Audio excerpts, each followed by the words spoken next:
Ed Hodge, co-founder of MiHigh, absolutely crazy successful ecom brand, exited for multiple seven figures within the space of a couple of years of launching. How do you feel now that that's all done and you got your time back to be Ed? I don't feel like I've completed my life. I don't feel like I've made it. It's just ticked off a win. I'm ready to go again. One of my core visions and things I used to say to myself was freedom of time, freedom of mind, freedom of money. What was your mental health like at that time? Not good, to be really honest with you, not good. And I have to take personal responsibility for that. I can't work by myself in a room. I need to be with people, at least for some of the day. Why do you feel like you have to do all these things? It's just who I am. I can't do the Monday to Friday job working for someone else and go to the pub on a Friday night. I tried it and I just realized there's more. I prefer a more exciting, adventurous, risky life where I'm in control of my own destiny and not just working to earn X amount per year.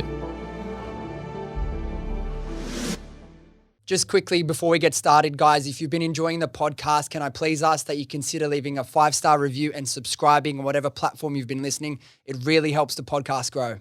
All right, we're back. Third podcast of the week. We're smashing them out. This one I've been excited for a while. I didn't know when we get you on. Obviously, you're friends with Mel. I knew one day we'll get Ed on, and I knew we share a lot of value. So it's going to be a fun podcast. I always like to chat and jam with people that have had a similar journey to me. So for people that don't know, Ed Hodge, co-founder of MiHigh, absolutely crazy successful ecom brand, exited for multiple seven figures within the space of a couple of years of launching. So we'll talk about that whole journey.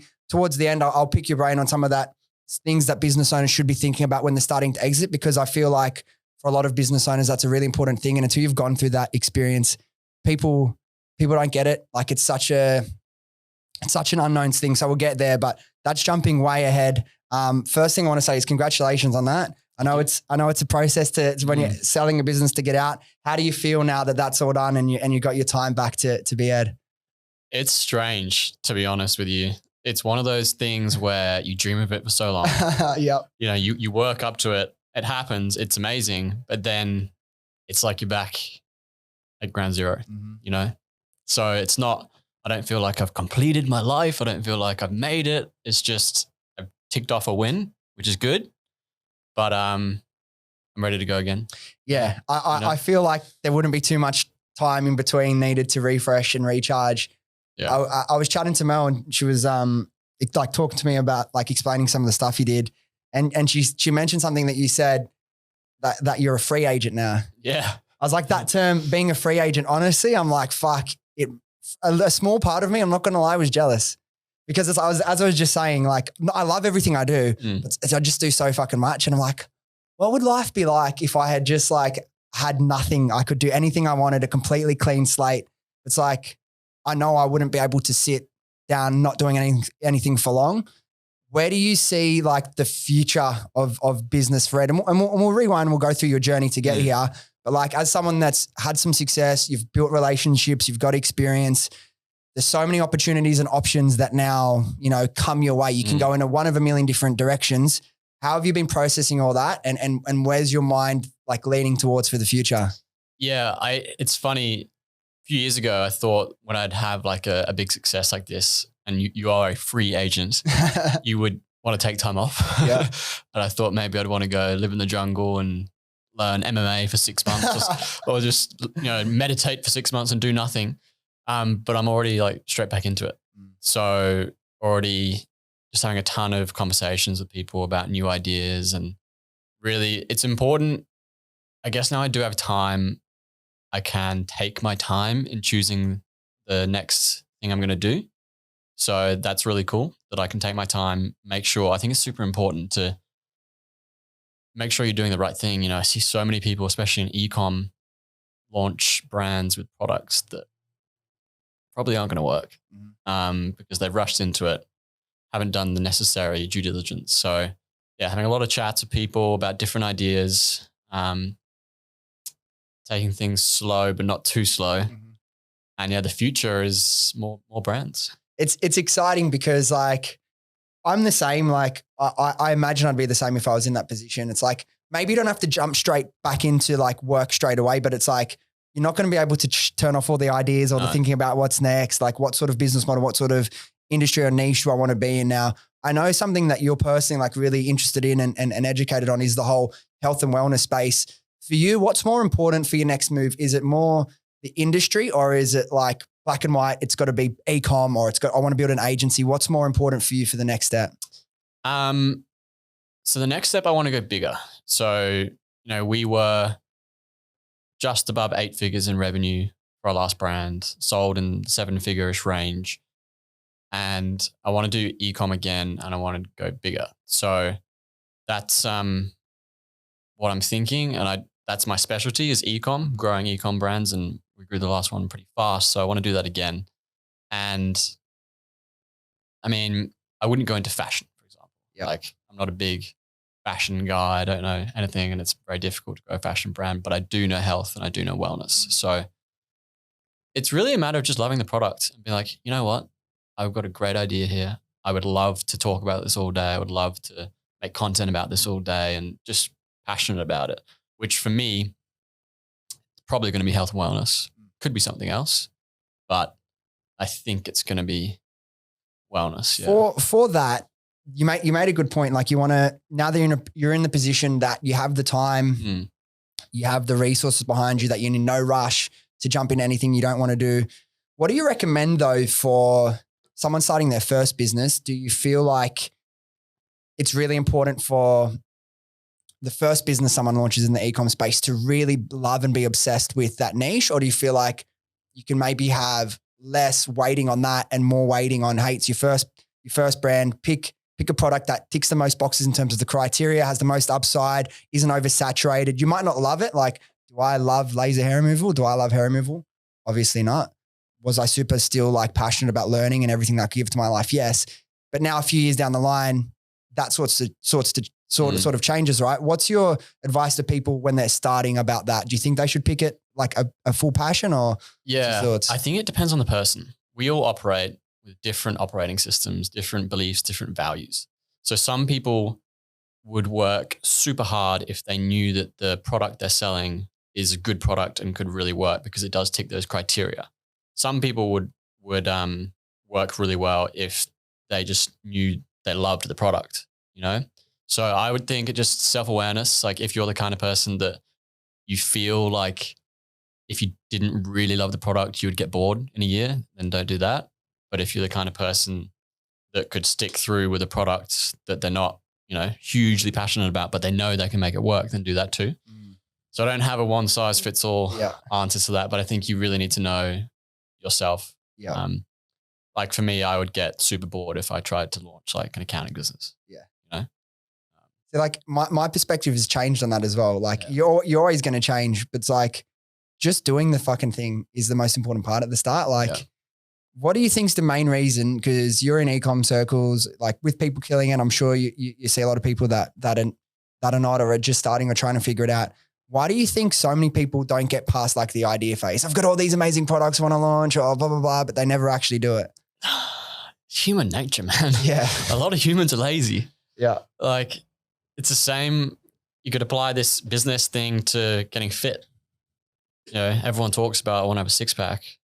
And then there's like less than 1% of people have a 6-pack.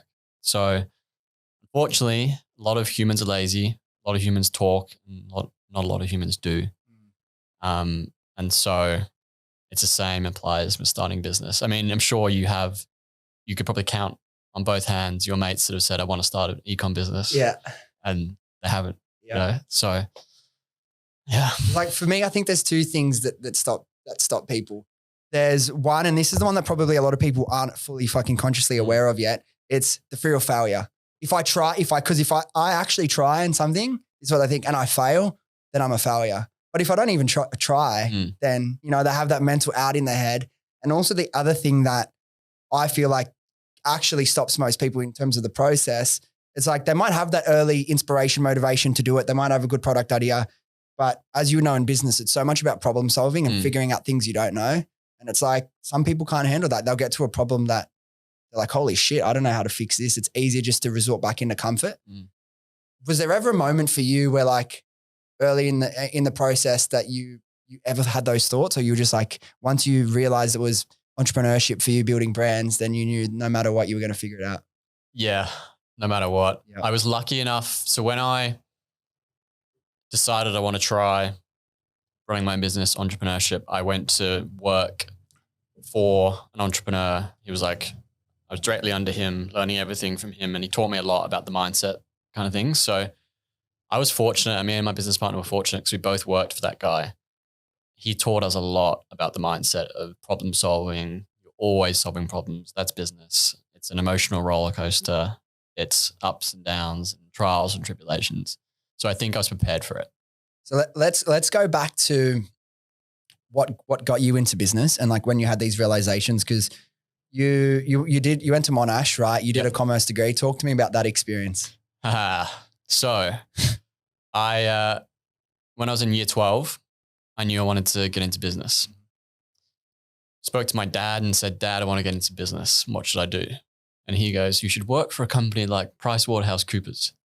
They're a good big company and you'll do really well. So I'm like, okay, cool. So I actually did go work for them. I got a traineeship where they like paid for my university. I worked for them for 2 years. And that's like, if you're doing that whilst doing commerce at uni, everyone's like, oh, you're the big dog. Like, you got like 2 years working PwC, one of the big four. Yeah. 2 years working in the big four. Like, oh, that's so cool. Yeah. And so I'd already had this job lined up and I was first year of uni, people were like, oh, that's pretty sick. And I was excited for it, thinking I've got everything set. And I remember my first week working there when I was 19 and going in thinking this is the dream, thinking this is as a commerce student, this is exactly the path I'm supposed to be on, and thinking, holy, like, what is this? This is not the dream. Like, people there were depressed. It was all conversations about happy hump day and can't wait for the weekend and like just really not what I thought. And so then I was like, there must be more to life than this. Like, this cannot be what life's cracked up to be. And just did my research and went down the traditional path that I guess a lot of entrepreneurs do, where I found like Tim Ferriss's book, 4-hour work week, and read a ton, and then realized I need to get a mentor and learn about sales. So after uni, did you graduate? I graduated. Wow. Barely. I lasted 3 months in uni. Yeah. I had the same realizations, but with law. I was doing a double degree of law and commerce. So excited because, like you're making these decisions, I feel like, off as like a high school boy, like off ego. Oh, I'm going to go work for, PwC. That's going to be sick. Yeah, I'm going to be a lawyer. I'm going to work in the city. Going to be arguing with people in court all day. The classic fucking, what you think as a kid is the real life. Got to uni and like, dude, I was so depressed. Yeah. Insane. Yeah, man. I did such a 180 that I spent the next 5 years of my life acting. Oh, really? Because I'm like, I'm got to do fucking the opposite of this. Yeah. So that's a whole other story. Strange place, university. But again, some people like it. But anyway, so I was like, okay, I need to learn about sales because I just read something, if you want to be good at business, you got to sell. And so I found this guy by chance who was running like a business consulting company, worked for him in sales. And it was great because they were essentially like an education company for business. So I was selling business education whilst also learning about business education. And very, very quickly got to analyze a ton of different businesses across a ton of industries, learning sales, learning how to grow any type of business, working under a super smart guy, traveling around with him. And I met my business partner there as well. We wanted to run our own business and we learned so much from this company, but they didn't really do digital marketing a lot. They were helping a lot of traditional service-based businesses. So realized if I'm going to be an entrepreneur one day, the landscape now is digital. So I need to learn digital marketing. So then I went to work for a marketing agency and I did that for 2 years. Learned everything about Facebook ads, website building, Google ads, SEO, you name it. And then also analyzed a ton of businesses there, all the clients and prospects and things like that. Developed a criteria for what like a good product, good business would be. Was searching tons of different products, running so many products through this criteria. And eventually we came across sauna blankets. and we had the tools in our toolbox to launch a business. This ticked all the criteria, and that was 3 years ago. It's funny. You ended up doing, and we'll get to the MiHigh launch in a bit, but you essentially did your own like business / ecom like traineeship with all these jobs, which you laugh and it does take, like, it took you a few years to get all that experience, but it's like everyone wants to be successful right now. Like, I want to make $1 million tomorrow. Like, dude, you're 21 years old and have no experience. How the fuck are you going to do that?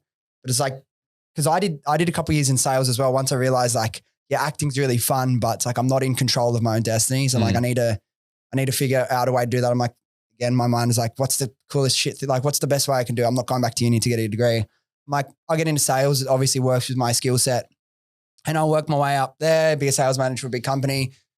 Didn't take me long to realize I didn't hate sales. I hated working for like a company and being part of that corporate structure and having to listen to people who were fucking idiots and follow like rules that didn't make sense.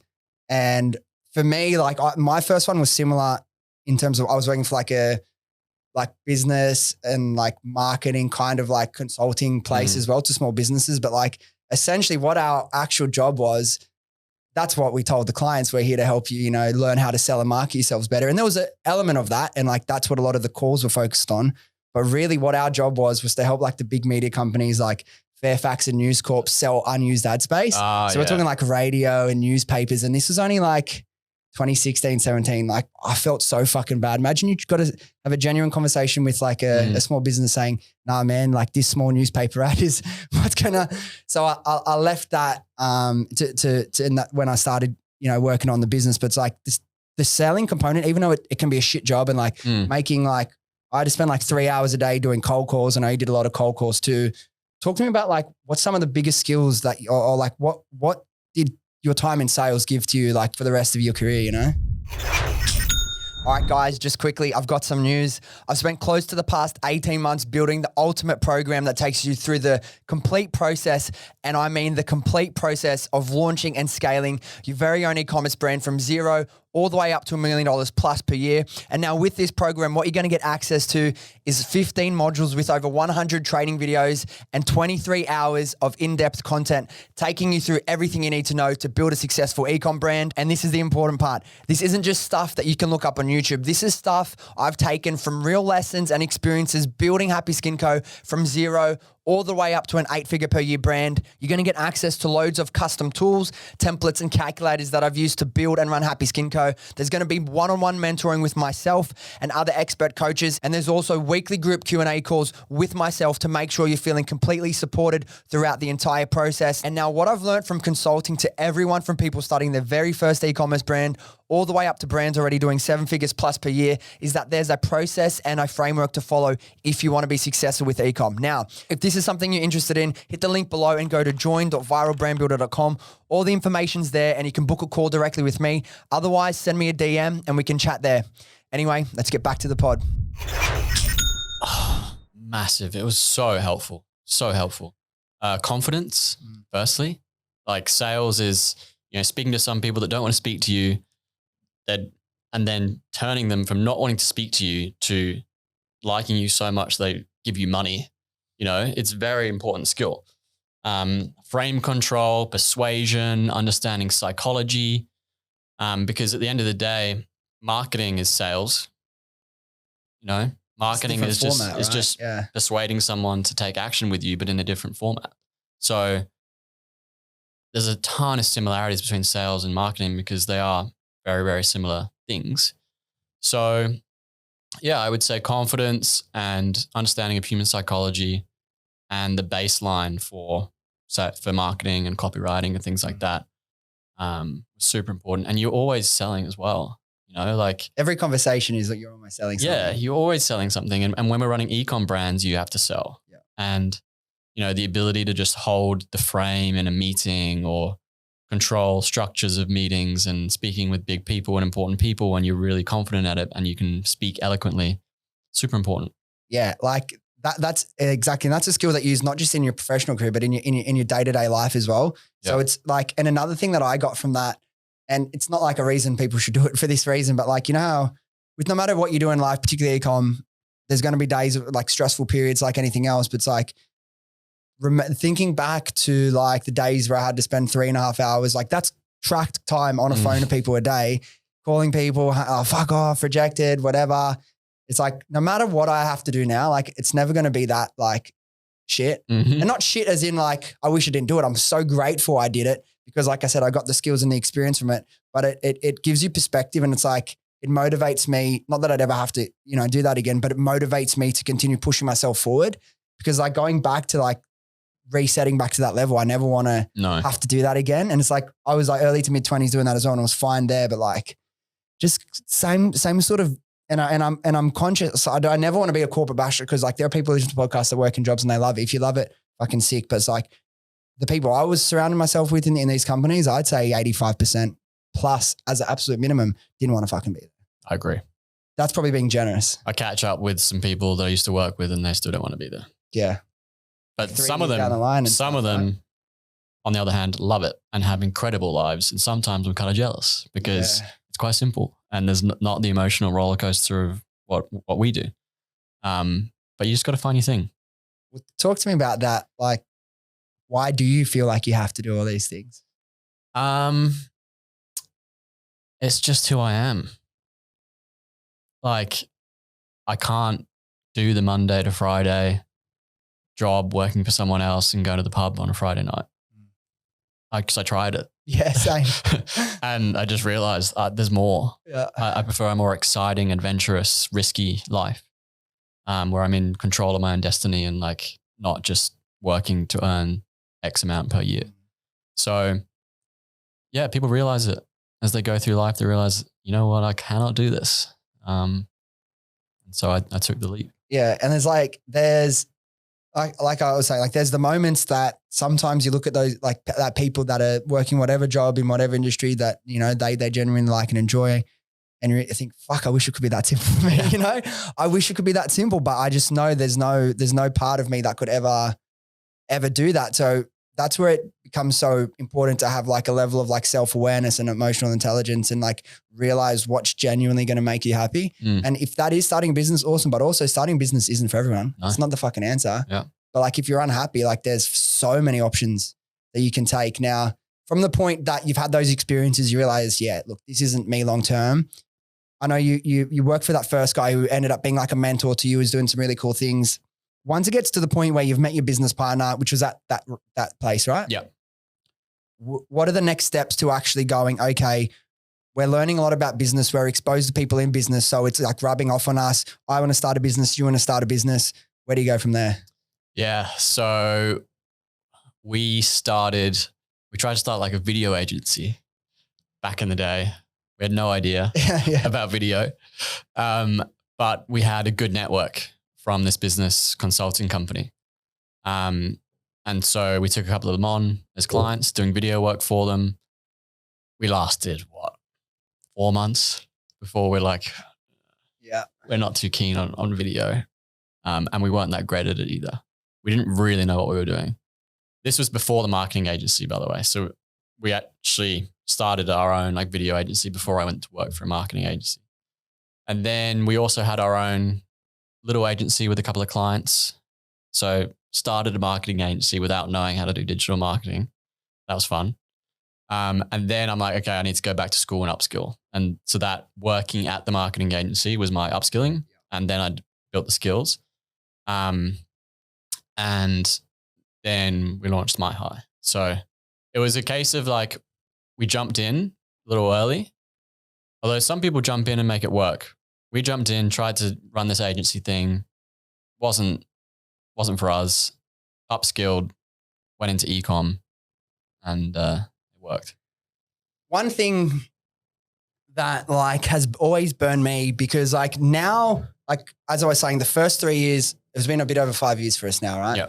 The first 3 years I was only doing Happy Skin like all day, every day. That's all I did. So it was kind of like, I probably started doing like podcasts and speaking at events a bit like in like this from the second year on, actually a bit early, but I was pretty insulated from the ecom world, you know, because I was just doing my own thing. Like I had so much to do. I didn't really pay attention. And then like, as I like spend more time in like the ecom circles and shit, it's like something that always bothered me. The first time I saw it was in that, early period when I was just so, like in my own world with Happy Skin Co. And it's like people were teaching people to, okay, start an agency, like as an Aussie, go to another Aussie business. Hey, I'll do all this stuff, right? And then you outsource it to some kid in the Philippines or in India or wherever. And to me, I thought if I found out anyone did that to me, to my business, I would feel so disrespected and like so much breach of trust. But that's a whole fucking massive business model. Yeah. What's your thoughts on that space? I don't personally love it because I've gone from brand side first, but I hate it. I hate it so much. Mm-hmm. I remember I met this guy in London who'd gone through a course on how to run your own agency and didn't have any background in marketing, anything like that. He's like, bro, I got my first client. I'm like, okay, awesome. Congrats. He's like, I'm like, how are you going to deliver it? And he's like, oh, don't worry. Just outsource it all. I'm like, okay, but like, what about the strategy? Like how do you know it's going to go right? Just like no thought to deliver the thing himself and just thinks he can grow a business without any skills in that business just from outsourcing. And unfortunately, a lot of the gurus have encouraged that and it really grinds my gears. Yeah. And it's like, if you're going to do that, but genuinely learn the skill and do it all, fine. Like go, but you need to know, you need to be doing this stuff yourself. You need to have a grasp of that because I see so many people and like, the fuck thing is, no, they actually will make some money. They will make money and they will potentially fuck up multiple people's businesses because they don't understand it. So it's just a world of like that arbitrage of like, you can outsource everything. Yeah. And there's a lot of people that are not that skilled, but can sell to innocent business owners. That's the problem. That don't know otherwise. And yeah, it's bad. And to compound the problem, if the owner of the business doesn't know how to market, then how do they even know if the person they're outsourcing it to actually has the skill to be able to deliver that? Because as someone who knows a lot about a lot of different things in my world, we've tried to outsource so many different things, like not crucial parts, but like you'll outsource and even the simplest things and they don't get it right. I know. That's why I think it's so important as a business owner to have like 80% knowledge in most areas. Yeah. And in ecom, the core areas of your business are marketing and product. So you need to that's the ones you should be closest to. When it comes to like fulfillment and 3PLs, like you don't need to know the ins and outs of how to run a warehouse. Yeah. Because that's not the core driver of your business that marketing and product are. But it baffles me. On like, before we get into the MiHigh kind of stuff, I want to ask you a question. There's another big sparkling water if you want to get that one. Do you want one in the fridge? You want to get that if you're thirsty? Just by the way. The Cappy one. There's more of them. I'm all good. All good? Sweet. Yeah, cool. Just trying to look after the guests, Thank you. Joe. I feel like we're going to be in here for a long one. I want to know for you, because for me, it's something so within me that I can't deny it. The why freedom is important to me. But to you, like, what do you feel like freedom means, and why is it such a key motivator for everything you do in your life? Yeah, I love that. One of my core like visions and things I used to say to myself was freedom of time, freedom of mind, and freedom of money, because I used to read a lot of books back in the day, going on this path of self-development and self-awareness. And you realize a lot of people don't have freedom of mind. Like they just can't think for themselves, don't have freedom of thought, and seemed like a pretty paralyzing place to live your life. So I really wanted to focus on that and being able to think for myself. And then freedom of time was, I also noticed people didn't have any freedom of time because they were all strapped to a job. And I got a lot of things I want to do in my life. I want to do some crazy things. I want to go tango dance in Argentina for 6 months, or live in the jungle and learn how to fight for 6 months. And that requires freedom of time. But also you need freedom of money. And so I realized in order to do those two things, I need money too. So freedom's just like one of those core principles where if you unplug yourself from jobs and everyday life and think about what do you want to do, what cool adventures do you want to do, it all comes back to you need freedom to be able to do that. And then that's kind of how business started too. Yeah, I'm the same. Like, I just want to collect as many cool experiences as I can. You know what I mean? I want to do the thing with my life is like, I want to do as many things in my life as possible that not many people get to do. Mm. You know what I mean? Like for some reason, it's just like, because when things first started to change for me and when I first realized, because I grew up in the suburbs of like Southwest Sydney. It's like very, you know, lower middle class, like, you know, parents work jobs, have mortgage, like go to public school, that sort of stuff. So I never really realized that your dreams can come true and you can fucking build something for yourself if you're just some kid. Like I honestly never thought of that as a possibility, which scares me to feel like if that's me with the way I think, what about all these other poor kids growing up there? That's why I go back to my old high school and I speak once or twice a year, because like these kids don't realize, no, it can happen to anyone, but that's the programming we get. Like, you know, you go to school, then you either drop out, you get a trade, or you go to uni, you get a job, get a mortgage as soon as you can, and you work for 30 years, barely making ends meet so you can afford to pay the mortgage. And it's like, kids don't realize that like you can genuinely make your dreams come true. And when I first did that, and then as I started ticking off bigger goals, I realized there's no limit to this. No. There's no limit. Mm-hmm. You can, and it doesn't have to be about money. It can be about, like, you think tango dancing in Argentina or whatever. Like I want to do I just want to do cool shit. Like I want to do like an Antarctica, you know, expedition thing. I want to do like the Everest base camp trek. I want to do the Dakota Trail, like all these random things that like you can't.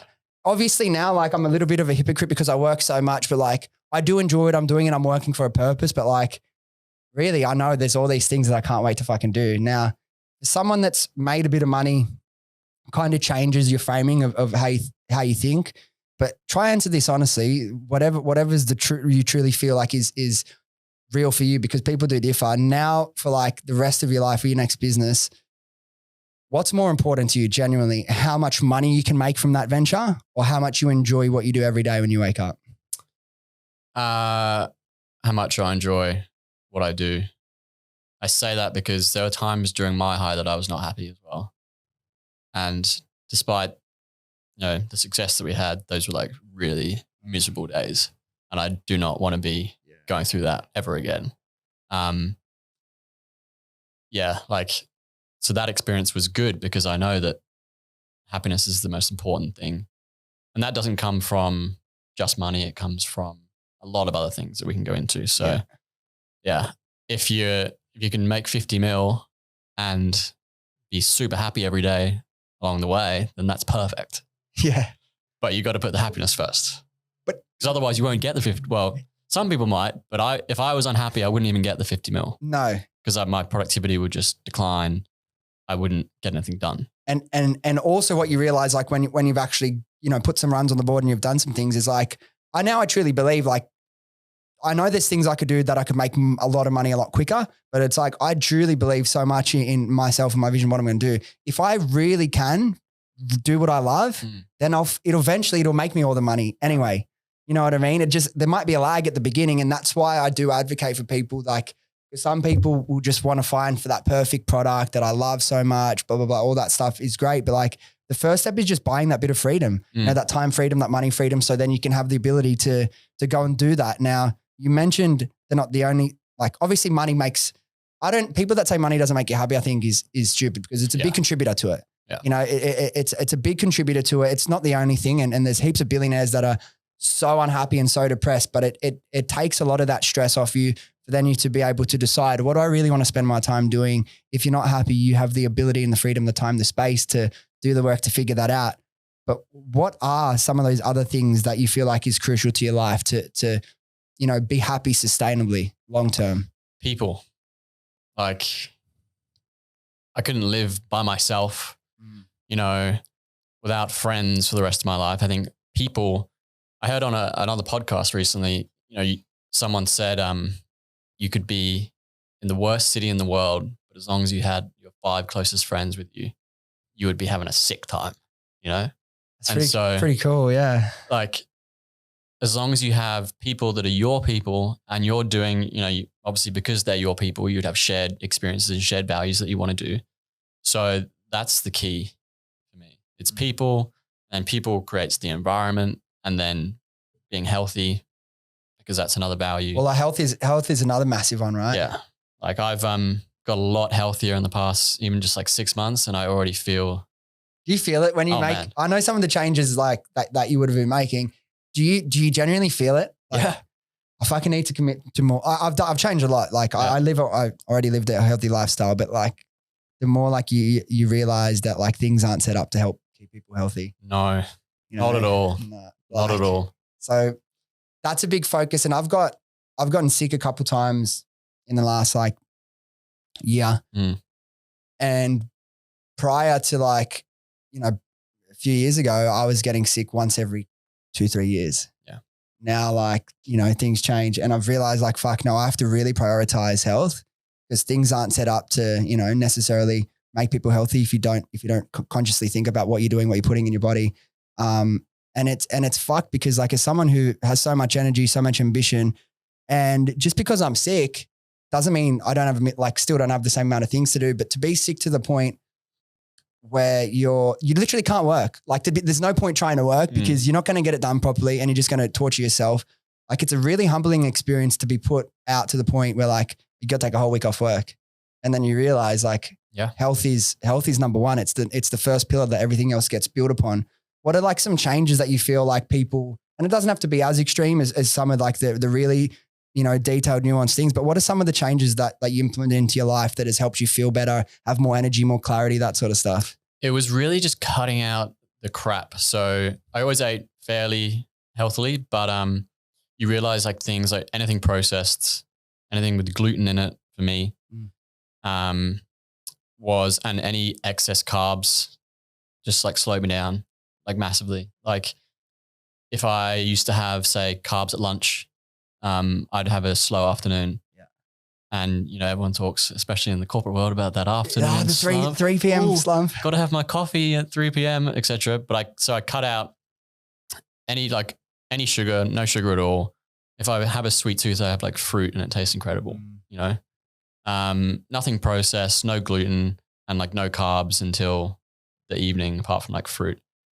And so, yeah, I feel. Are you a caffeine drinker or? I love coffee so much, but I just have like one single espresso in the morning. Yeah. And that's it. It's funny, I think when you're going through that diet that's not particularly healthy, you need more coffee. Mm-hmm. You have like coffee in the morning, coffee at lunch, whatever. But now I just don't need it because I don't have the afternoon slump at all. Yeah. I just like have energy the whole day. That's crazy, great. Man. Like energy is such an important thing for business. Yeah. And like, I want to go back to what you were just saying. What people might not know is like all this craziness, all the amazing like growth that you guys had with MiHigh was during like the pandemic or the lockdowns. You were working alone for like many months at a time by yourself, not being able to, see people, connect with people, all that stupid shit. But what was your mental health like at that time? Not good. Yeah. To be really honest with you, not good. And I have to take like personal responsibility for that because I moved in by myself for the first time. Was that before the lockdown happened or at the Corona? Start? Okay, yeah. Start of Corona, I decided to live by myself. And again, being self-aware, like with the compounding effect of the lockdowns, I realized just that was not for me. Like I can't work by myself in a room. I need to be with people, at least for some of the day. And yeah, it really, really got to me. It just wasn't for me. How did you finally get out of that funk? I moved to America. Oh, you just had to leave. Yeah, I left Melbourne. You escaped. Yeah, I had to write to the government to leave the country, and I left. But it was really tricky, and I just learned a lot about myself through that. So I won't live by myself again. Well,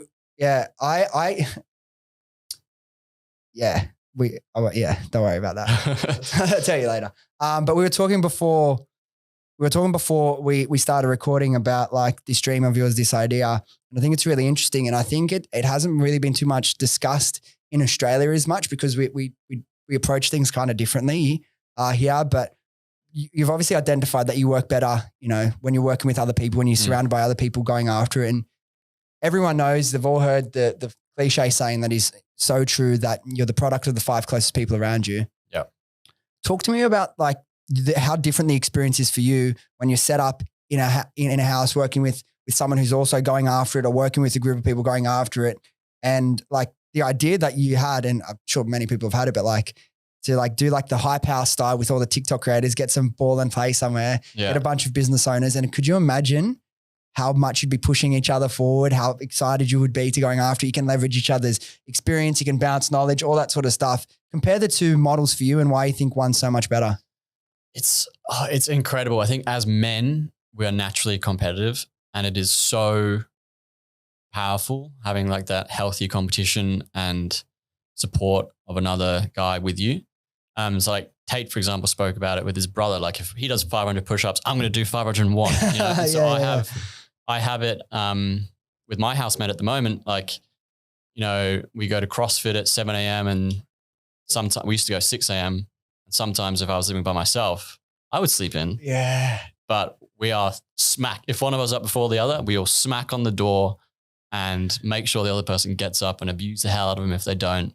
We're always trying to beat each other at CrossFit in the mornings. And when we get home, we're in a state of euphoria because we just completed a really tough workout. We both work from home, have a little shared office, and just the energy is electric, as opposed to if you're by yourself, and maybe it was during Corona, you sleep in that day, that's immediately you're behind the 8 ball, and then you have to like hype yourself up. Like obviously, you know, we're self-motivated people, we get a lot of stuff done, but I do believe in just setting up your environment to be as exciting as possible. And even just the chats that I have with other like-minded people, you know, when you chat to someone and you just leave that conversation, you're just like, hell yeah, I am pumped and excited. It's infectious. And so, yeah, I would like to have one of those houses one day. But, you know, everyone's got a lot of things going on in life, and it is tricky to line up. But there's been a big difference between what I have now and what I used to have. It's really good. If you're having an off day, which we all do, if you have someone there to push you through it. Because human nature is to revert back into comfort. Yeah. Do you feel like, we all do, so it's not like an admission, but you feel like you do that more when there's no one there? Yeah. Like you let yourself down before you let other people down, or like you said, the competitive nature, like you don't want to be left behind. Exactly. So for example, me and my business partner with MiHigh, when we were first doing MiHigh, we like lived in his mum's house. I was on like a blow up mattress, and it was like proper startup stuff. I love that shit. But we did some seriously cool things. Like we watched David Goggins on YouTube and then registered for a marathon 3 weeks later. Never ran more than 15 Ks in my life. Didn't train for the marathon, and we both did the marathon together. Did you finish it? Finished it. How were your legs? I had foot injuries for a year afterwards. I ruined both my tendons. I was in crutches for a week. Oh, dude. But I do not regret it at all. Yeah. And it was just like those moments for blokes, it's just so important. You're lucky you finished. There was this guy who I must have on some social, and like he's big into all that like stuff, and he's like, oh, you know, like all you guys are like pussies and shit. Like, watch, I'm gonna go run a marathon without training, all this stuff, like hyping it up, like, you know, it's so easy. And then I remember seeing like the post like a week or two later. Yeah, so I blew out my knee, couldn't finish. I'm like, well, dude, do you know how hard it is to run a marathon, even if you train? Yeah. So it's like, yeah, what were the injuries that you had? Like, dude, man, I ran a half last year, and like I couldn't put my shoes on for like a week. Yeah, I couldn't walk afterwards, and then got like plantar fasciitis, pulled tendons, couldn't run legit for a year afterwards. It was bad, but worth it. Yeah. Well, I think I like in life, and that's where I've got to like weigh up priorities. Like I like in life to always have like once a year, like a big physical challenge. Me too. Because I think that's awesome. But for me, why sometimes I've been pulling back on that a little bit is because like for me, I've always been a really physical person. So I've never struggled to go do physical things. I've always been playing sport or doing gym or martial arts. Like I've never struggled to do that. And what I realized, like sometimes like I was, you know, for example, I was training for the half marathon because I wanted to run it quite quick. I'm doing that, but like a lot of other things suffer to do that. And like maybe I didn't get to work as much as I wanted to, but like there's periods of life where I feel like stepping out of your comfort zone and challenging yourself in something you've never done before can actually make the work that you do later on in the day better. 100%. So yeah, it's interesting. Now I want to go back a little bit to the MiHigh journey, something specifically. And I know this would have changed now, and I'll ask you about kind of how that's changed, but what were some of the things you were looking at on your criteria for the product that would end up being like the sauna blankets that were MiHigh? What did you identify as, some non-negotiables? Yeah. So we wanted to have a product that we could easily go viral with. So we knew that we could, use Facebook ads and it would blow up on Facebook and also go viral on PR. So that was number one. Number two was really strong unit economics. So gross margins. What can you buy it for? What can you sell it for? Because in ecom, if you have, 60% gross margins is going to make it tough. Like we wanted 80 and above. And then we wanted something that was in a really fast growing trend. So wellness was going crazy at that point and it's still going crazy. And we knew that saunas were about to blow up. I just had a really strong pulse on the wellness market. So that was another criteria. And then has to be early on in that trend. So like, teeth whitening is huge and growing, but it's mature. And you wouldn't want to start a teeth whitening business now. We could, but it'd be just really hard. Yeah. And then, so the final one was hardly any competition. We didn't want any big established players that we would have to compete against. And so, yeah, everything ticked off. Nowadays, where we have more experience, I would add like customer lifetime value into that. So like product extensions or a subscription product, because that's where you really unlock some profit. I don't really mind competitors anymore because I think I can beat them. But I still think unit economics, ability to sell on Facebook. I mean, you can sell most things on Facebook, but some products are a lot easier than others. Yeah. And got to be growing trend. I feel like as well with like our products, obviously yours is probably double, if not triple, like the IPLs. But I feel like if you have a product with a decent AOV, say 250 plus, 300 plus, like it's easier to start because there's more profit from the first sale. But it's like you really want to be introducing products that can, bring back the customers, because it's difficult for us. We have like a few percent returning customer rate because sometimes people upgrade or buy them for their friends. But realistically, once a person buys, a sauna or like a removal handset that has like 10 years worth of use, they don't really have to come back. How do you fuse the two? Are you looking for opportunities to be able to fuse the two? Or because I feel like if you can, again, I don't start businesses now based off what I think can be a really good business, which is maybe some people would. I go off what I want to spend my time doing. Because like I said, I feel like I can reverse engineer all that and figure it out and I can beat the competition now. But it's like, if you could find a product that had a good AOV off the first purchase, but you were going to get people coming back at a higher return rate, maybe for, some consumables that are related to that product, I feel like that's gold. When you're looking at launching a new product, I know there's lots of things on your list, but what would you prioritize? A good, healthy, margin on the first sale or repeat customers and LTV? If I had to say just with no other context apart from that, I'd probably say the LTV. Yeah. It's harder. And like, I know amazing entrepreneurs that it can take many, many months to start making profit. But once you get past that point, you're sweet. And it shows that you have a super good product and you're making a difference and you're solving a problem. People are coming back for more. And as you said, over a longer term, it's definitely the longer bigger term business. I think for a complete beginner, I would probably say go for the higher value product at the start. Yeah, I agree. It is easier. Yeah. Because like sometimes you need to weather not making profit and even going a little bit backwards on some sales for a few months. But once, like if you have obviously the key here is having a good product that people do want to come back and purchase again. Getting through that period at the start can be tricky. Now, back to MiHigh, I know you guys, once you launched, you had a Daily Mail article go pretty viral in the first week of your launch. You did like 70K off the back of that one article. From that, which is an amazing, cash injection into the business. How do you then reinvest that and be like really maximize this, newfound capital that you had?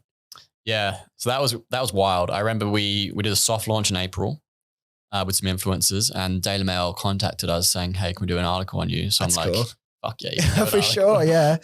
But I knew they were going to be in the UK as well, and so we had to set up in the UK quickly within a month for when the article went live in May.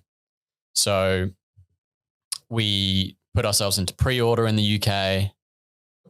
Did that 70. I think we did like 100K in the week. And that was on pre-orders in the UK and Australia.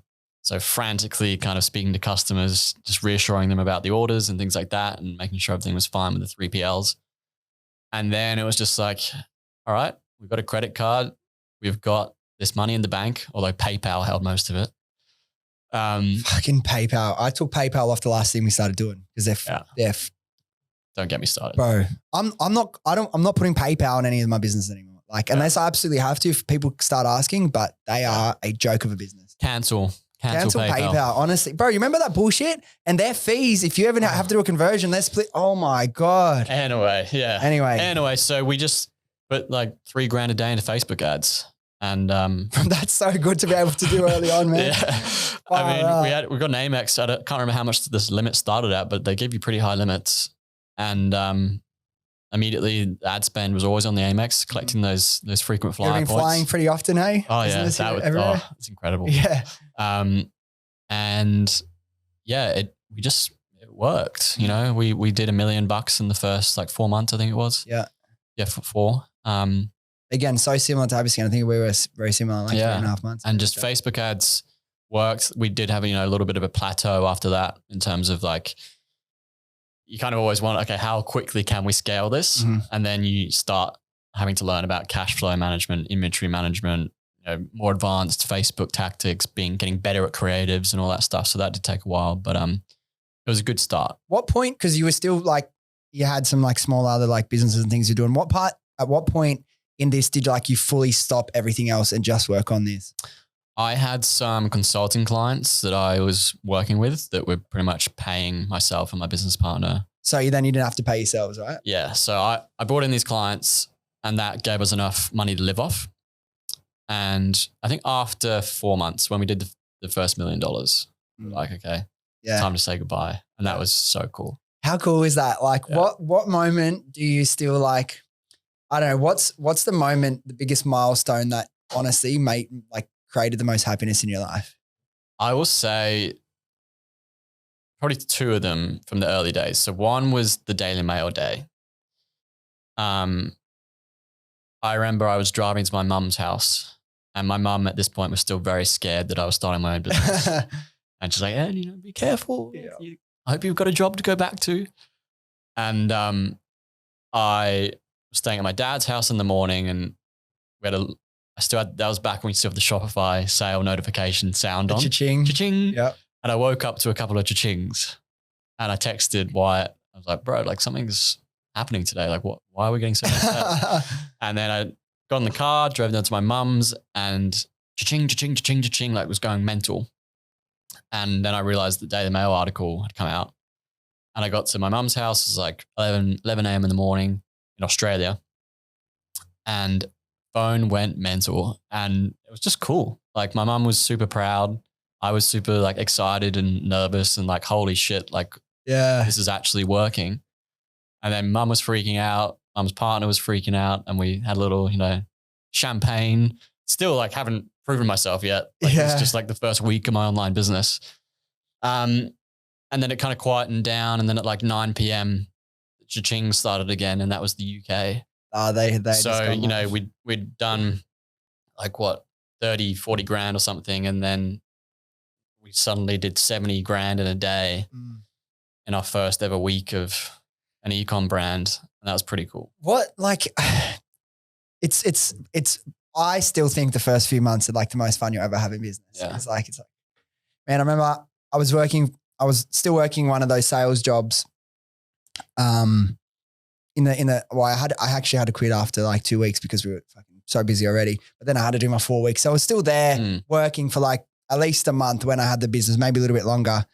And I'd come in and like I'd be showing like my mate I was working with, who I'm still really close with, be like, bro, not to brag because like we're just these, like we're like mates. You want to like, celebrate with I someone. know. I'm like, dude, look at this. Like we just did like $6,000 sales and we're already like $4,000 today, and then we'll be like $10,000 and we're like freaking out. You know what I mean? But it's like, you don't know, like you have a lot of belief and faith, but like, because it's so brand new and like you haven't really proved anything yet, like you've got that slight fear that it can be ripped away at any time. Definitely. Do you remember having those thoughts? Like, yeah, because we spent a solid 5 months building this thing. And like, you know, I built the experience of building websites, but still was pretty crap at building websites. It took us like, we had a bad developer and just took a long time to get the website ready. And, you know, you're spending, you know, in like 2 beds in a bedroom, 2 desks, cramped space for like a few months, building this thing without any knowledge of if it's going to work. So it was weird kind of taking this baby from working on it for a few months and then taking it out there into the world. It was strange. And we got our first sale from like a non-friend because we launched on Google pretty quickly, and we just like got this random person off Google ads, lived in Wollongong, and crack a bottle of champagne. We got a load of like notes and just like threw them.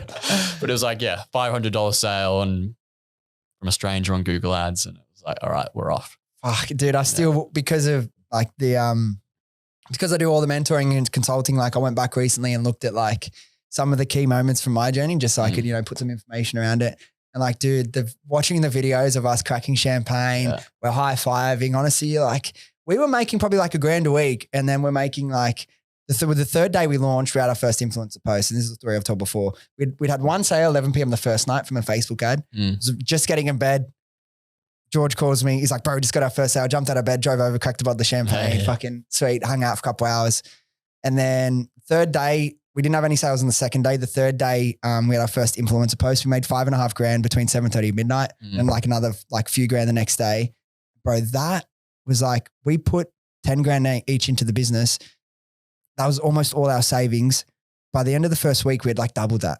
Yeah. And we're just like, what is happening? You know, like, what is life right now? And it's like, those are the fucking moments that all the grind and you know, fucking around with websites and developers and many rounds of sampling and getting things right is worth it, because like, if you don't keep going, you're never going to experience those moments. Yeah. Do you know what I mean? It's special. I mean, it's valuable because it's so difficult.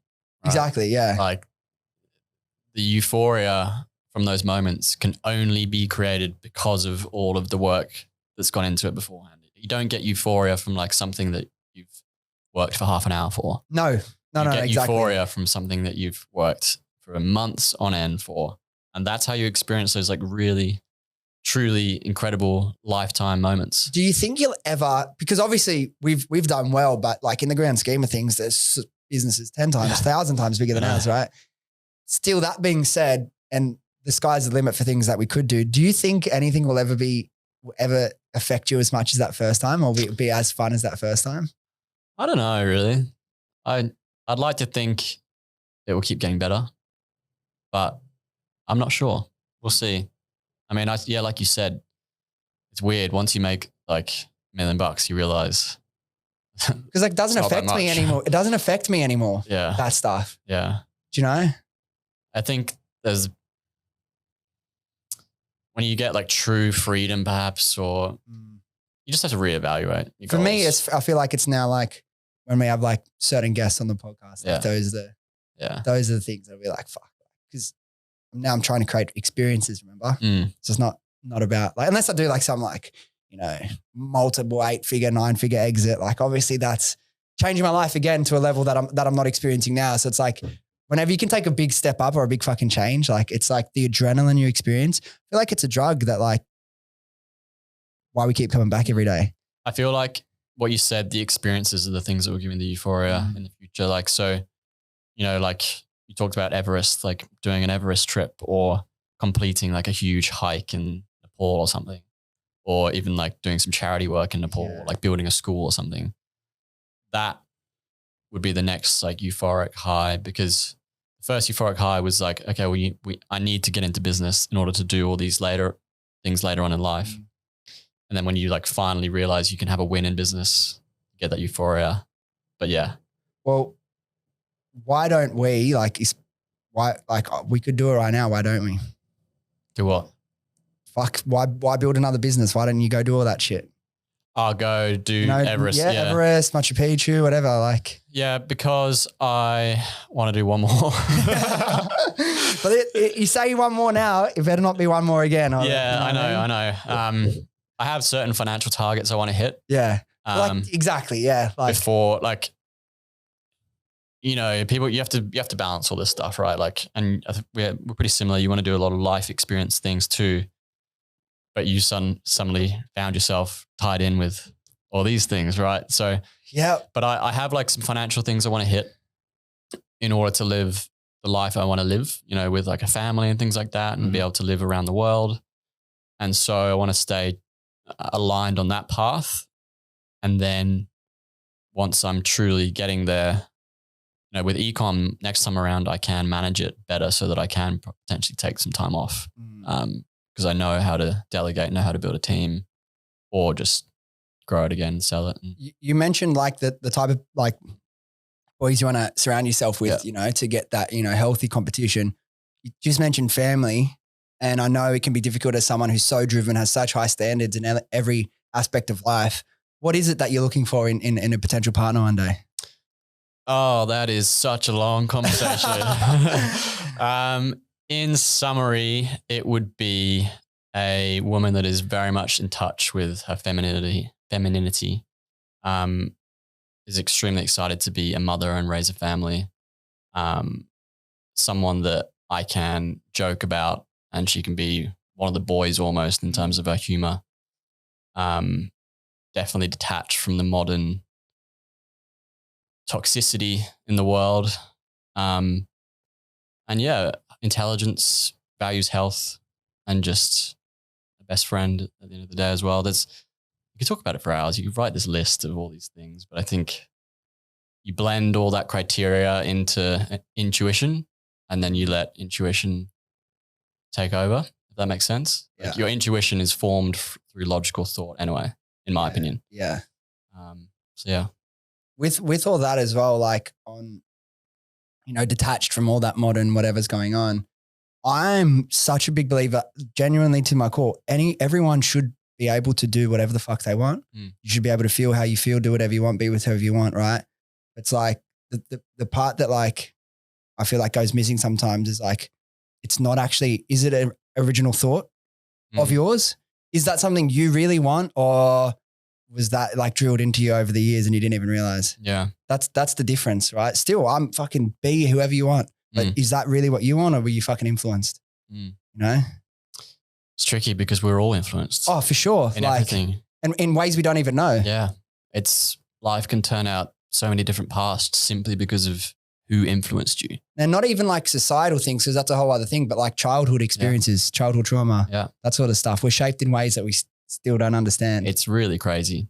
So I'm kind of excited for that chapter because, if you can understand that your environment and the people around you influence you, then imagine the impact we can have on our children, Yeah, that's exciting. And be able to guide their life and shape their life in a way that is good for them and gives them the best opportunity of being a good person. Yeah.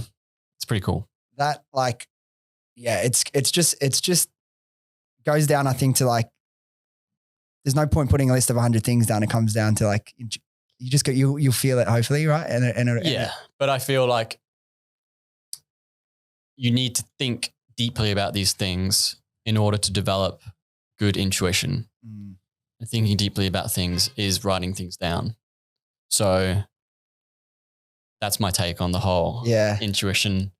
But when you know. Another thing I wanted to get your take on, because you've spoken about, and I'm similar, like in terms of like, I need to create situations, environments that I feel my best, that will allow me to get the best out of myself, because I know that's going to, equal peak performance.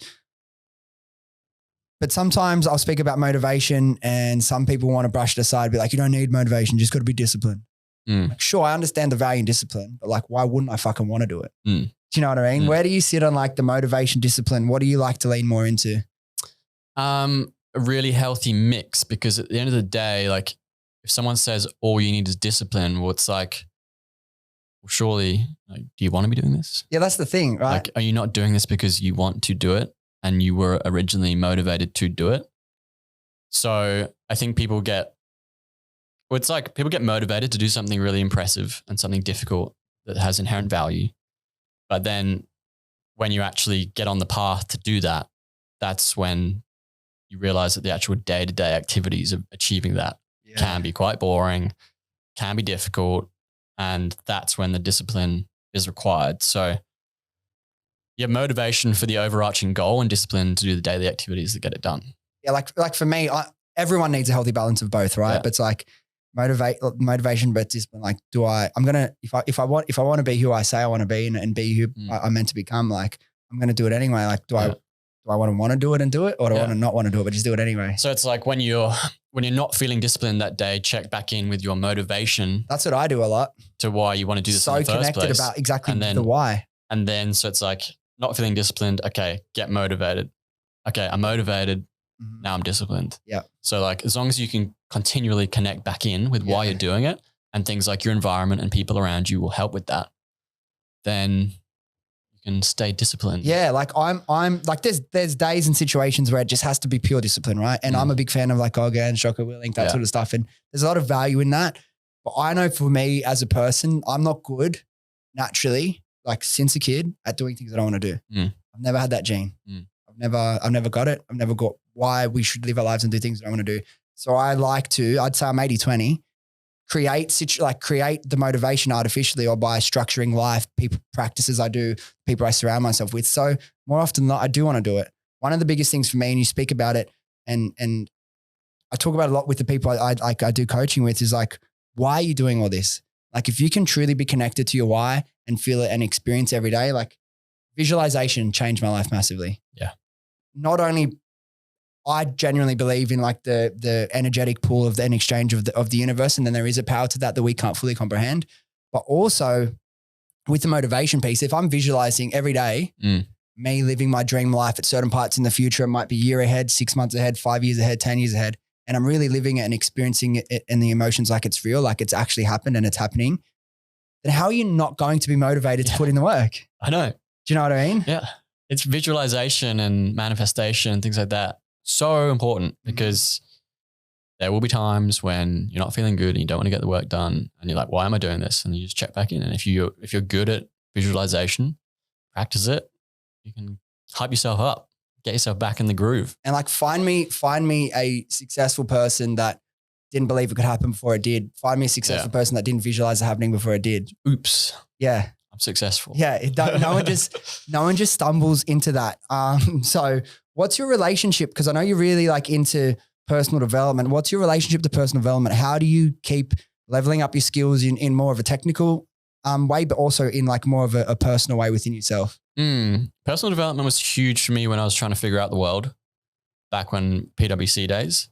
So I read 50 books in a year, personal development, was all into it. I feel like you need it to acquire like some kind of baseline level around self-awareness and understanding your own emotions and things like that, and understanding those things we just talked about like, motivation, discipline, blah, blah, blah. But then you want to get into the work. Yeah. And so now I'm very much around, okay, I have a baseline. I think it's important to hang around with people that are on the same level or above you. That environment, you are the average of the people you hang around. And so they will help you to come up. But for me, that's where I'm at. Like doing the work, being around the people keeps me. Because that'll keep you moving forward anyway. But like I've realized the same thing. It's like early on in your journey, personal development needs to be the cornerstone, because like you need to level up yourself before you can go and execute on all these things. Yeah. Also what I've realized, and it seems like you have a similar thinking, it's like really doing the work. And I don't mean just like emotional, childhood trauma stuff, but like, really diving into how I can improve, XYZ elements of my person and my personality. It's like that takes time and it's important. And I've got to allocate periods in the year where that becomes more front of mind and focus. Yeah. But you can't do that and be fucking grinding as much as you can, because it takes up so much energy from yourself what would you think about that? Like doing the work. I don't feel like, and I have these conversations with people all the time, like you need to allocate specific times of the year where you really, go more inward, become more reflective and look at where your weaknesses are and what you can do to improve, because there's a period of reflection. Yeah. That doesn't happen in 1 second. Then there's, okay, what do I want to do about it? Who do I want to be? Where do I want to become? And then is actually, once you've figured that out, what do I do to change those things? It's hard to do that when you're running a million miles an hour, running multiple businesses. Yeah. I think just taking regular time out to do that quarterly, yearly. Yeah. Like I always used to love the start of the year for that. It's very corny, but yeah. And so ideally doing it with a group of people as well, so you can keep each other accountable. And yeah, it's very much self-awareness. Okay, I'm a little, overweight, out of shape. Need to focus on that this year or next quarter. Let's get it done, kind of thing. And then make sure you are just taking stock of weaknesses in yourself. Maybe it's, not good with girls or unfit or procrastinate or whatever it is, the areas of your life, unhealthy. And regular check-ins, and don't read too many books. Get the work done. Yeah. Yeah. And like there's a tipping point where you're like, I'm consuming too much and doing nothing. Yeah. And it becomes like a negative. Of the 50 plus books that you read, what do you think is the best business or personal development book you've read? The Way of the Superior Man. Nice. Yeah. Was incredible. Like it taught me so much about how to be as a man and like how to deal with like women as well, and the male female polarity. It was incredible. I've actually never read that book, but it's been recommended to me a million times, and I think I have it at home. It's on my list. I definitely want it. It's so powerful, man. In terms of business, I don't even know right now. There's a lot of business books. Sometimes my favorite business books aren't even like meant to be educational. Like Shoe Dog's one of my favorite business books. Yeah. Because like sometimes you don't need to be taught. You just need to listen or watch, observe. I have a bad memory when it comes to these things. I used to read autobiographies to get inspired. Yeah. I remember reading the autobiography of Elvis Presley's manager. Oh, interesting. And just like super inspiring stories about people that were problem solvers and like against all odds just got so creative with business. But it's like that as well. Why I respect those people so much is like who's born, grows up as a kid, and like no one like it's not taught that you can become Elvis Presley's manager. Yeah. Someone's decided somewhere along the way that they're not going to fucking cop doing something they want. They're going to figure out a way to do something they love. Yeah. It's like I respect those people so much, and I want to go back because I want to talk about the scaling phase with you again if we can. Yep. Before we get we're going to get into, because with the scaling, as you would know, scaling is when you start to really run into problems and you have to start facing some of those things. But before we get there, I want to get to know for your sort of product, for people listening that are in ecom, what role did each of the channels play for your business? I imagine Facebook's obviously a big one, Google, but were you doing any TikTok with the product as high of a price point as yours? What kind of roles did each channel play? PR again was a big one for you guys. Yeah. So Facebook, your bread and butter. That's where we acquired most of our customers, and that covers Instagram too. Just a really, really solid advertising channel. PR was really useful at the start. And the reason PR worked is we had a new and novel product. So people hadn't heard of it in Australia or the UK. There was one company doing it in America. And so it was a PR dream. And so everyone wanted to cover it. And we knew that. Like that's why we did it, And so PR was really, really, really good for the first year. But then once you've kind of exhausted most of the outlets and you don't have any new news to promote, it dwindles. So we got, all the juice from the squeeze from that. Google ads were good, but we're quite a niche product too. So the search volume on Google is not particularly high, as opposed to, your product would be a ton higher, or fashion, things like that. So it's a good channel, and it's, people that are problem aware, ready to buy. It's good. Always a regular. With the search volumes though, like I feel like you would have a similar experience. There is obviously a lot for laser hair removal. And we've had periods where we've just, bid on like laser hair removal as it as a term in of itself, but it's like if someone's looking for laser in a clinic, you can persuade some people. If someone's looking to buy a full sauna, like, did you guys have a lot of sets just going after 6 saunas, or was it more niches in like, portable saunas, sauna blankets? Portable sauna blankets, infrared sauna blankets. That's where most of the buyers were. Yeah. So, TikTok didn't work for us. Well, like these kids don't have $700 or whatever to drop. I'm a very big 80-20 guy, Focus on the things that. Yeah. So 20% of activities will bring 80% of the results. And to make TikTok work for us, it would have been a lot of effort for not much reward. Mm-hmm. I'd rather allocate our team's time into better Facebook ads than TikTok. Sure. If we had a product that was suited for TikTok, hell yeah. I've seen some products that work so well on it, but ours just wasn't that one. And you got to know your products. Yeah. Like a lot of products, you shouldn't be spending money on PR agencies like we did. We were at one point had 3 different agencies for PR, UK, US, and Australia. Were you still operating MiHigh when like Linkbee had started? Did that work for you guys or? No. Just faded a little bit. Yeah. But that was like you said, like you had squeezed a lot of juice out of like the PR stuff. Yeah. We had Mia on as like Mia from like Slick Sticks, the care. Okay. The little hair one for flyaways. And it's like, that's a perfect product for TikTok. Like she did like fucking probably $1 million in revenue at the start. Like it was almost all organic. Like, but a product like that, I don't know, $20, $30 AOV doesn't really do the best on Facebook nowadays when like you've got like $30 CPM. So it's like find the channels that work best for your products as well. Like TikTok for us is okay, but it's not because like most $250, $300 plus our products, like it's, it is more challenging, and I love that. And something I've tried to implement more in my life is the 80-20 rule and being like, cause you hear that and being aware of it, but when you've really experienced it and fully understand it, it's easier to commit. Now with the scaling, as I alluded to just before, as you start to scale is when you start to run into more issues, more problems. I want to chat to you about some of them. One of them, because I feel like it's such a good lesson. And I was speaking to someone about this, literally something so similar. I feel like this week, I can't remember who, because I speak to a lot of people, moving 3PLs.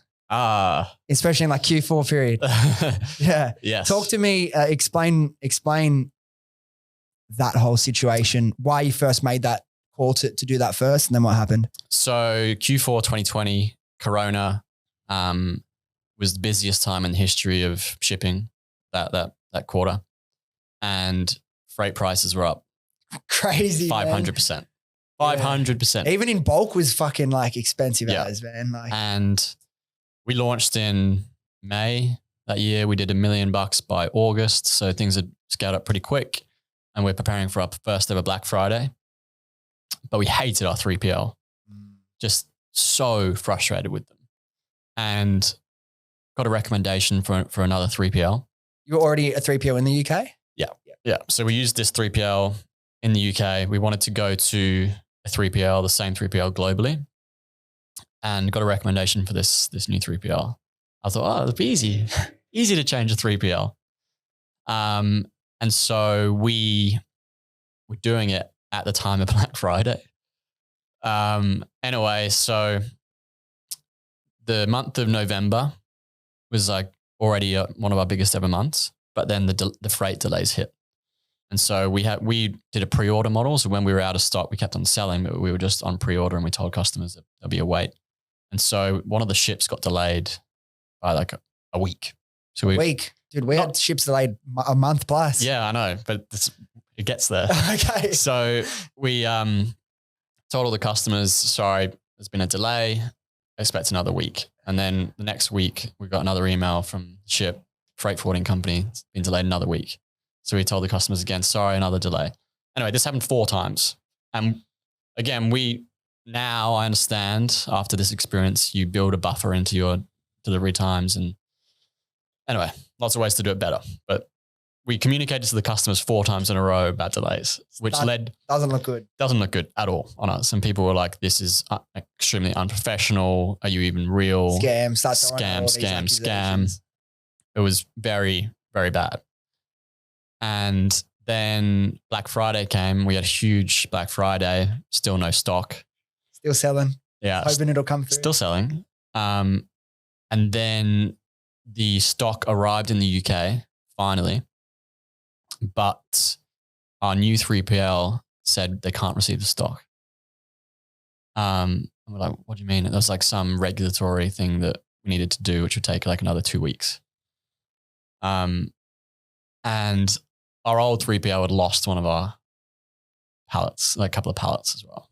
Just lost a couple of pallets. Yeah, just lost. So we were screwed.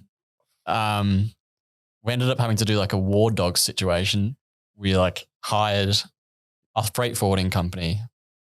We sent them so much like champagne after this because they pretty much solved it.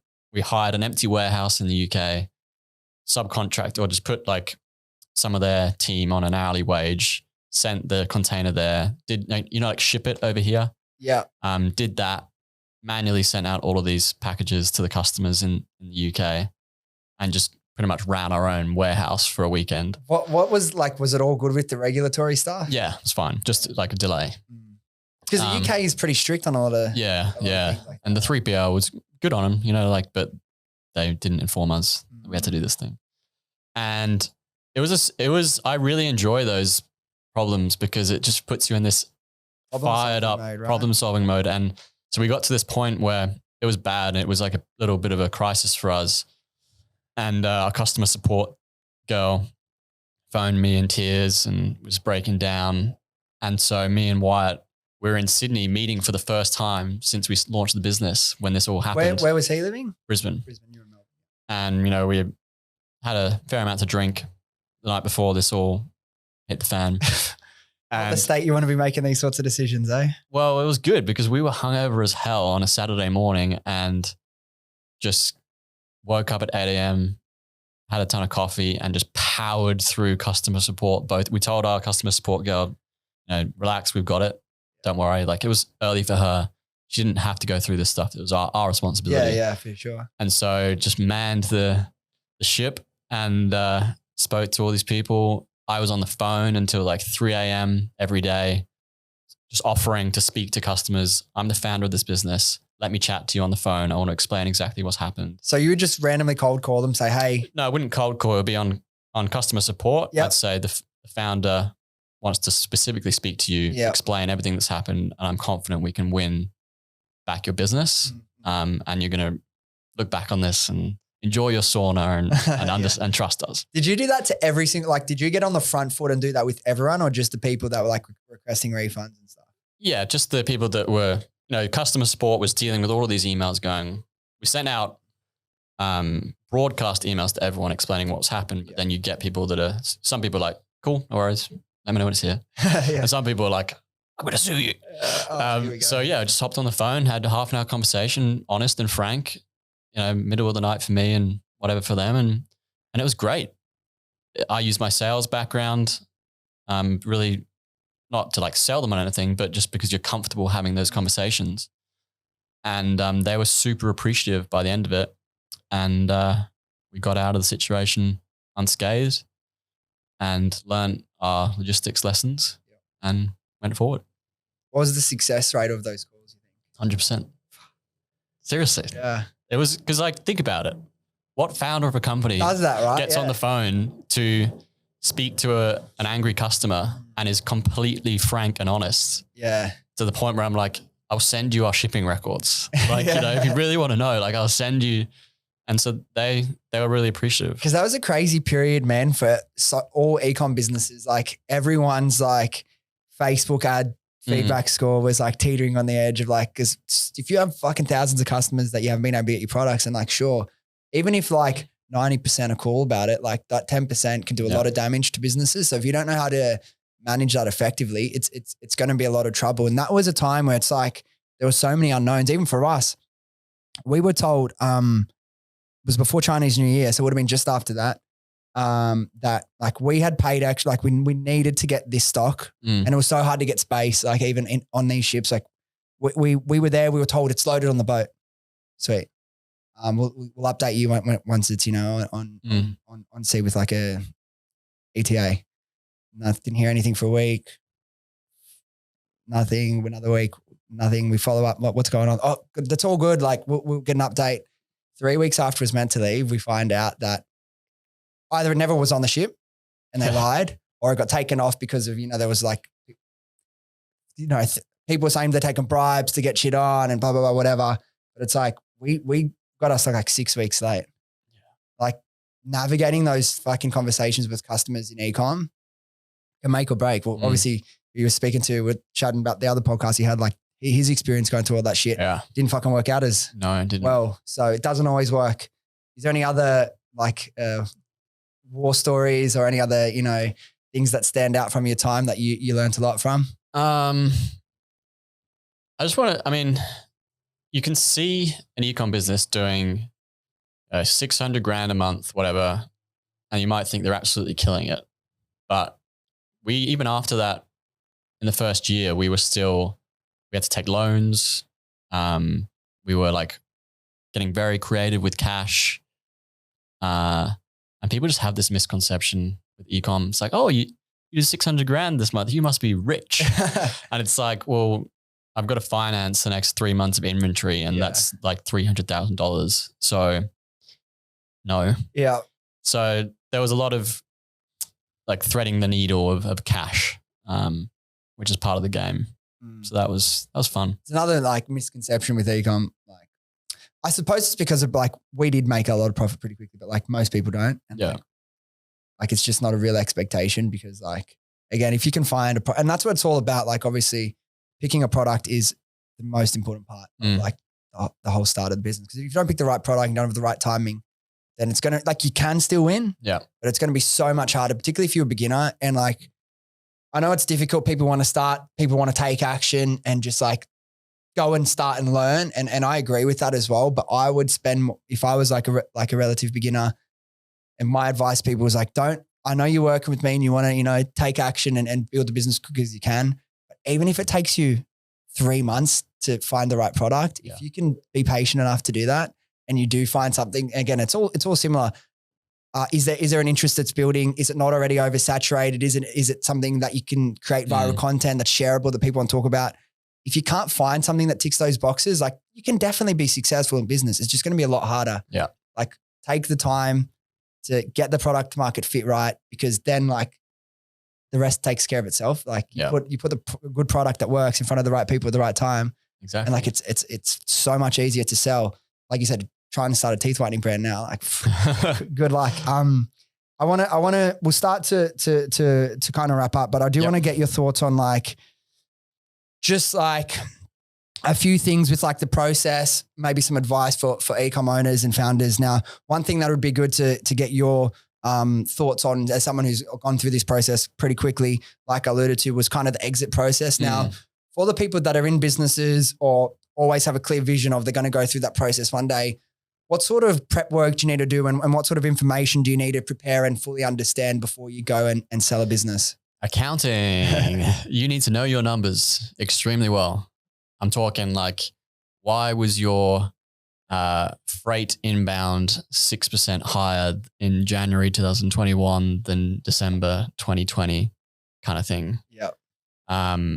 And balance sheet from day zero, profit and loss from day zero. That's super clear. Every single, discrepancy in the graph can be explained. Because the buyers are going to do a hell of a lot of due diligence on you. Yeah. So if you can't present clear and accurate stories about what you've done from day zero, it's not going to look good. And like, that's the important part as well. Like there's always discrepancies, right? But like, as long as you can provide evidence and explain as to why. Yeah. So, like we had a period, I think in America where sales were super flat and we had to explain it, why we weren't doing that and why sales weren't working in America and like, just, explaining your story. And then depending on the buyer, like I think every buyer wants to see like a certain level of risk, diversification of risk in terms of like sales channels. So if you're a business that just relies on Facebook ads for everything, then you're at the mercy of Facebook. And so a lot of buyers are more established, bigger companies that are looking to buy safety almost. They don't want like a risky company. So we had launched on Amazon as a second sales channel, and we were able to prove, that Amazon was going really well. And that was key for us in the acquisition. They were like, wouldn't be really too keen on this if it was unproven on Amazon and you just had like Facebook. That's Google. Crazy, man. Like Amazon, like what was that decision like moving into Amazon? Was it a clear decision for you? Because we've had, those thoughts, but for our category, like there's fucking hundreds of why we're going to put ourselves on there with hundreds of other ones that are just going to undercut us in price. But your product was a little bit more unique, right? There is like the plethora of competitors. And we had a really good Amazon agency that helped us a lot. So I just think diversification of risk and sales channels was super important. Being able to sell the future of the company too. Yeah. So like that story, right? That story of what the company could turn into. We had a pretty compelling story about it, We had some great product ideas that we actually just gave to the acquirer. So we're like, look, we were planning on launching these 5 products in the future. Here's why we think they could all work. They're all yours. We did think about doing an ice bath at one point. Well, they've blown up now. Yeah, should have done that. Yeah. But so knowing your numbers, super clear accounting, diversification of risk, ensuring you're not going to fold over if something happens. You're like a stable business. And then there's a really solid future ahead of you through. We also, another thing we said was, we've been pretty basic in our Facebook ads, which we had been, to be honest. We could have had a way better creative process. We highlighted our weaknesses. Yeah. Is that an important part as well to like, yeah. Because that also ties to future. It's like, look, we're just these 2 guys, we did XYZ numbers really well from doing this. Imagine what your team can do. Exactly. Which is fully legit. Like there were so many things that could have been improved and there was tons of opportunity and we highlighted that, which was very honest, saying like, we could have done this way better. If you do this better, you can grow this business by a lot. And it has grown a lot since the acquisition. So those things, it's interesting. It can come just down to time and resource, but as an entrepreneur, we all know a million things that we all know a lot of things we could do to improve our businesses. Why do you think you didn't implement some of those things at the time if you already knew, which 2 smart guys you knew? Yeah, because no one's perfect. Yeah. We sit on these podcasts pretending that we're, we're experts. What do you mean, man? I'm an expert. I know everything. I'm just projecting all my knowledge onto the world. But if you tell me someone that does exactly what they know they need to do and can say hand on heart, I have done everything in my business to world-class quality, then they're a billionaire. Yeah. That's what I meant before. Like, fuck. It's a different kind of approach, right? We did well, but we could have done better. But you probably, I know there was those periods where you were alone and it didn't feel great, but probably had a better lifestyle than a lot of people have as well. Yeah. Yeah, I did. So another question on the exit is, and I know it can be different for everyone, but how do you know when a good time to exit is? So for us, I was pretty concerned about the state of the world economy. I just thought that bad things could be on the horizon. And it was our first business, had like 0 money before this, and just said to Wyatt, like, I do not want to see us grow this thing, have a little bit of success and have nothing to show for it in the event of, another GFC or something. And I just said, we both want to grow businesses. We're young.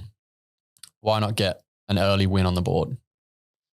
Where we can cash out, store that for a rainy day and go again. And it just made sense. It was 2 years. We sold it after 2 years. We'd grown it really well. Compelling story for the future. And it was funny because, the market for acquisitions did take a nosedive after we got acquired. So you timed it pretty well. So we timed it pretty well. What was the experience like? Because that, I would say, 90% at least of these deals have an earn-out period. As someone that to their core doesn't like, and not that there's anything wrong with it, as we said, but for you that hates being an employee, what was it like to work somewhat for someone else for that period? How did you feel about that? It was fine because I knew it wasn't forever. It was an interesting insight into how that company was run. Yeah. Did you learn anything from that? However long you were still working? A lot. There's some, particularly on the media buying side, some really impressive people that I learned from. But it was fine. Like, we're Because you always had that date, right? Yeah. Where you knew. Yeah, and had that incentive, and it was good. Yeah. I mean, like, it's part of the deal. You just have to put up with it. Well, yeah, like it's part of it. You fucking know what you're getting yourself into. It's pretty unrealistic to sell your company and then just collect all the cash, walk away. Or if you did, it's not going to be as much as it could have been. Yeah. Like, yeah, everything's like open for negotiation, but I'm sure like, it's the way these things are done now. You've learned a lot over the, period you've been in business. You did your little ecom and business apprenticeship, doing all those jobs. But like, what's one key lesson that you feel like that you've learned over the last, say, 5-6 years that stands out as like something you wish you knew earlier, or something that if you knew that and understood that with like the MiHigh process from the beginning, you could have, done those things and grew it even quicker to a bigger place? Self-awareness, because self-awareness enables you to understand when you're veering off course and correct yourself as quickly as possible. So like, I think I have self-awareness, but I should have more, because like there are definitely times where I steered off course for too long. And then also make sure you're always seeking out people or learnings or whatever to improve that course that you're on. So like, you understand that Facebook ads are really important for your business, where you need to make sure you're one of the best in the world at Facebook ads, and like just annoy people that are good at it and ask them tons of questions, and really just self-awareness to learn the things you need to learn and to make sure you don't go off course. Yeah. And also people have their own individual triggers for that. So I went off course when I did by myself as a trigger. So I need to get a good environment around me, but other people have other triggers. Yeah. And like understanding what they are and like cultivating your environment so you get the best out of yourself. Yeah. So important. And last question, Yep. pretty much. It's one that gets asked all the time, but it's always interesting to get experienced ecom people's thoughts. It's like, if someone says, come to you, Ed, hey, I really, really want to start an ecom business. I have like, let's say 10 grand saved up for like stock, bit of marketing at the start. Just said, what would your advice to me be? One piece of advice. What would you say? Do they have any marketing experience? Let's say no. No. They've listened to heaps of podcasts and, all that, but not real marketing experience. I'd say learn on someone else's dollar. Good. I've seen some people that have, they're 23 years old and launched multi-million-dollar companies, and good for them. I'm jealous. But for most people, you need to learn how to do it before you do it. And I'd rather work for someone else running a cool e-commerce company or an agency and become really good in a year than spend 2.5 years faffing about by myself, trying to figure it all out myself. So yeah, my advice would be learn on someone else's dollar if you can. That's great advice. And this question I always ask, we kind of spoke about it before. Mm-hmm. For you, it might be a harder question to answer because of, all the different options, but where does Ed go from here? Ed's launching another brand. Yep. You have like clear timeframes for all this sort of stuff yet, or it's still It will be before the end of the year. Yeah. Cool. I'll be watching. Awesome. And where's the best place for anyone to get in touch if they wanted to? Instagram or Twitter, Ed_Hodge. One more question, actually. Yeah. So bonus question. We spoke about like education and leveling up your skill set and learning and surrounding yourself with different people. I know you're a big advocate of TikTok, Twitter. Yeah. And I've recently got really into Twitter, which I feel like it's showing my age. Yeah. But what's your thoughts on Twitter as like an educational platform for people in ecom? It is the greatest thing that could have ever happened to e-commerce. It is incredible. Like, I can't even talk about how good it is. And I don't even tweet. I just follow it. But like, you have the best minds in e-commerce sharing their information for free and talking with one another. And it's incredible insight into everything e-commerce.